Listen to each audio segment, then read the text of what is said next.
السلام عليكم ورحمة الله وبركاته، وأهلا بيكم من جديد في مطبخكم، مطبخ دودي وماسة.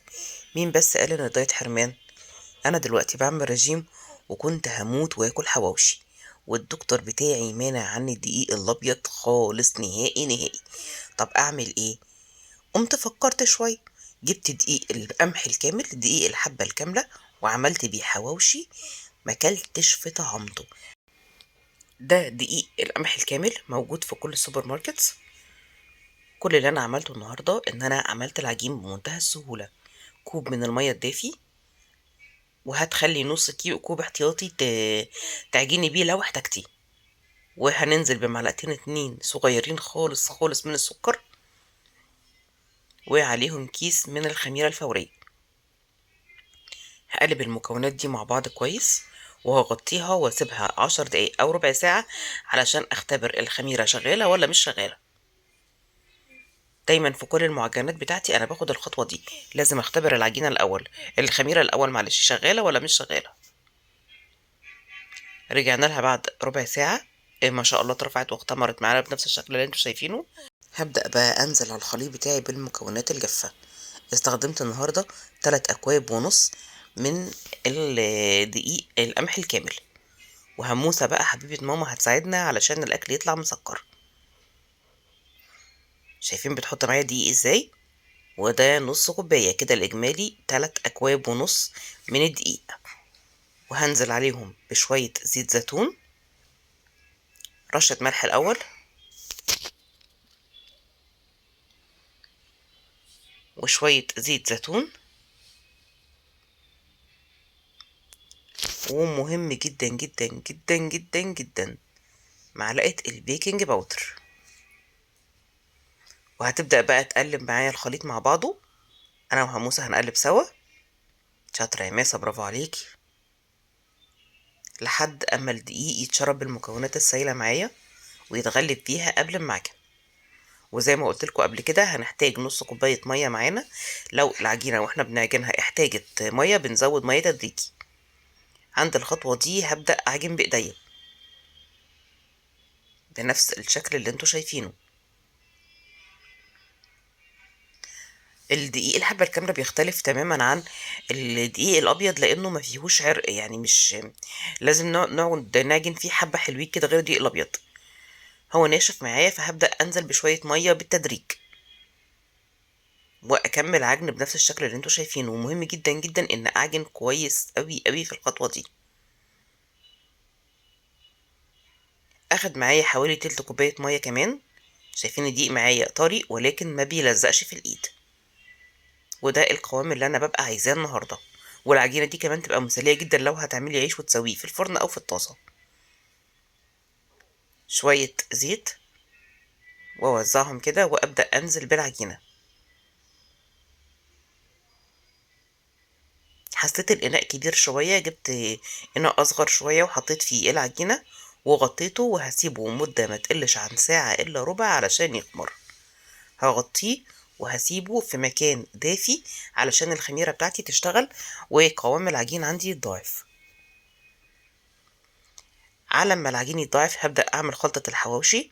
أنا جبت هنا بصلتين حجمهم متوسط، معاهم طماطمية متوسطة الحجم برضو، ونص فلفلاية خضرة ونص فلفلاية حمرا.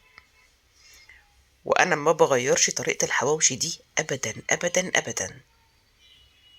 بتطلع عندي رهيبة رهيبة رهيبة. هاخدهم أضربهم كويس في الكبة لحد ما يختلطوا كلهم مع بعض بنفس الشكل اللي انتوا شايفينه ده.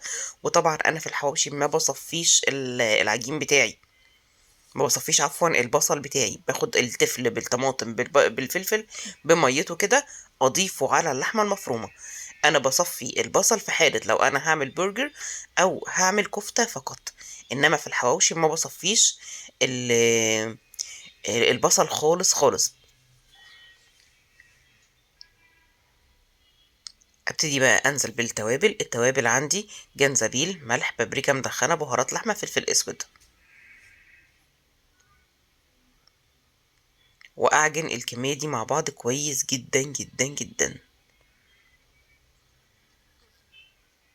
وطبعا برضو مهم ان اللحمه المفروم بتاعك وانت بتستخدميه النهارده يكون فيه نسبه دهن. لو ما عندكش نسبه دهن افرمي عليه حته ليا.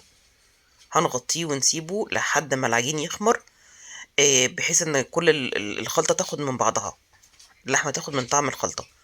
تعالوا بقى نرجع. شايفين العجين معايا اترفع ازاي؟ القوام بتاعه كده ممتاز، وبيقول لي ان الوصفه بتاعتي ان شاء الله هتطلع ناجحه. ابتدي اطلعه من الطبق بتاعه علشان ابدا استخدمه. شايفين العجينه عامله ازاي؟ طيعه جدا جدا في ايديا، سهل تشكيلها وطريه جدا جدا. هبدا بقى عند الخطوه دي اشكلها كرات، احاول اخلي الكرات تبقى قد بعضها.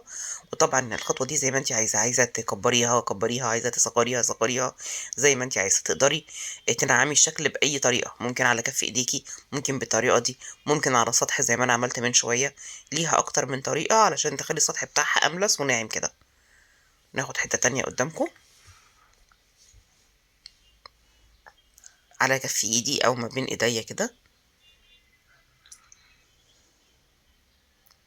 لحد ما توصلي للشكل ده.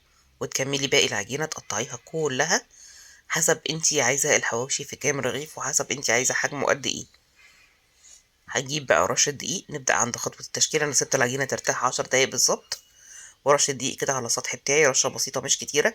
وبرضو استخدمت هنا دقيق الحبة الكاملة، ما حطيتش دقيق ابيض خالص.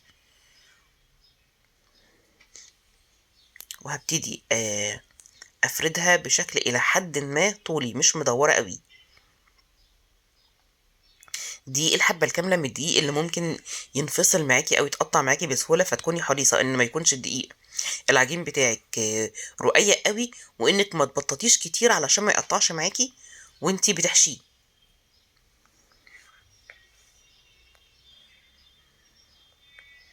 قفلت على الرغيف بتاعي، ابتدي اساوي الجناب والاطراف بنفس الشكل اللي انتوا شايفينه،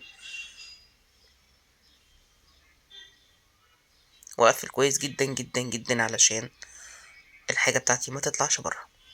ده كده اول ساندوتش، وهتكملي بنفس الطريقة لحد ما تخلصي كل الكمية اللي عندك.